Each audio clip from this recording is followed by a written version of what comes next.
আসসালামু আলাইকুম। সবাই কেমন আছেন? আশা করি সবাই অনেক ভালো আছেন। ভিলেজ লাইফ উইথ তুলিমা ব্লগসে সবাইকে স্বাগত। আজ সকাল থেকেই আমার খুব বেশি শাক খাইতে ইচ্ছা হচ্ছিল, সে কারণে আমরা চলে গেলাম পাশে একটা বাগানে।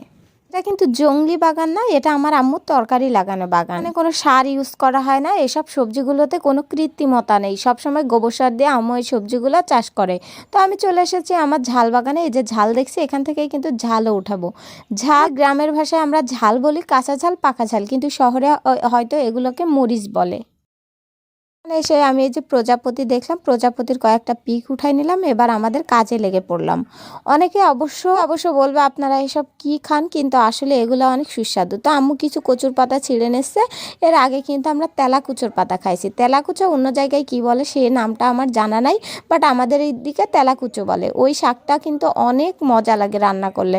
তো আম্মু আস্তে আস্তে আমার সবগুলো গাছ দেখাচ্ছে। টমেটো পেকে রয়েছে আমাদের গাছে, পরিমাণ টমেটো পেকেছে, যেগুলো আমরা কালকে কিন্তু আমার নানিদের বাসায়ও দিয়েছি। ওইখানে গিয়ে আমাদের পেঁপে গাছে পেঁপে দেখছিলাম, তো পেঁপেটা যেহেতু পাকা সেহেতু আমার বোনটা পেড়ে নিয়েছে।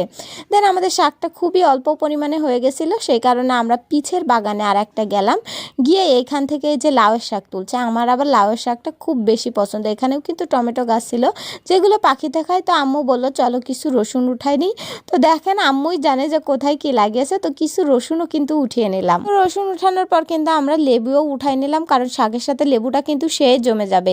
দেন তারপরে আরেক জায়গায় গেলাম। আম্মু বললো যে একটু পুঁই শাকের পাতা দিলে শাকটা একটু নরম টরম হবে, অর্থাৎ 12 রকমের শাক দিয়ে রান্না করতে হবে। তো এখানে দেখি বেগুন পড়ে আছে। এখানে কিন্তু আম্মু অনেক বেগুন গাছ লাগিয়েছে, মরিচ গাছ লাগিয়েছে। বৈশাখ মাস চলছে, প্রচুর পরিমাণ রোদ, বাহিরে গাছগাছালি ছিল, মানুষই পানি পাচ্ছে না। অর্থাৎ আমাদের তো কারেন্ট না থাকলে পানিই পাওয়া যায় না, পানির খুবই কষ্ট। পুকুর থেকে পানি এনে খাচ্ছে মানুষ, যে যেখান থেকে পাচ্ছে পানি সংগ্রহ করছে।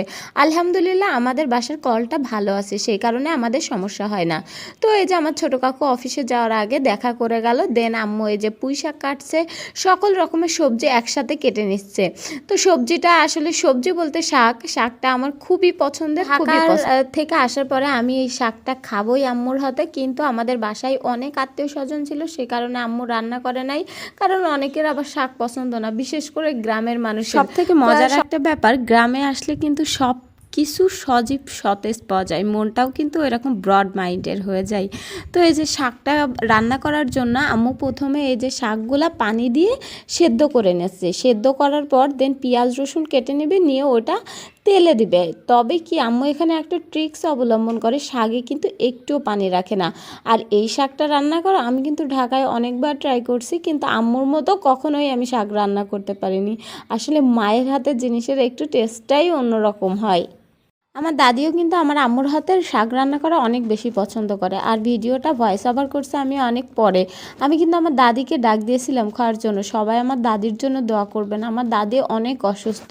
তো এই শাক সবজিগুলো যদি পিওরভাবে কেউ খেতে চান, তাহলে আমাদের গ্রামে আপনাদের দাওয়াত থাকলো। বিশেষ করে আমাদের বাসায় চলে আসবেন, এসে খেয়ে যাবেন। কে কে খেতে চান সেটা অবশ্যই কমেন্টে জানার কথা। আপনাদের জন্যই তো আমি কষ্ট করে ভিডিও বানাই, আমি না, এটা আমার আম্মুর চ্যানেল।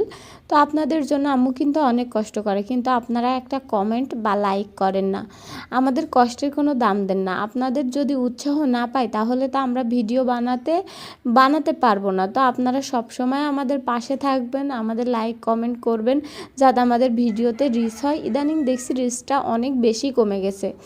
তো এই যে এই শাকটা আপনাদের কেমন লেগেছে, এটা সম্পর্কে আপনাদের যদি কোনো কিছু জানার থাকে আমাদের কমেন্টে জিজ্ঞাসা করতে পারেন। আল্লাহ হাফেজ। সবাই ভালো থাকবেন, সুস্থ থাকবেন। নেক্সট টাইম দেখা হবে অন্য কোনো ব্লগে।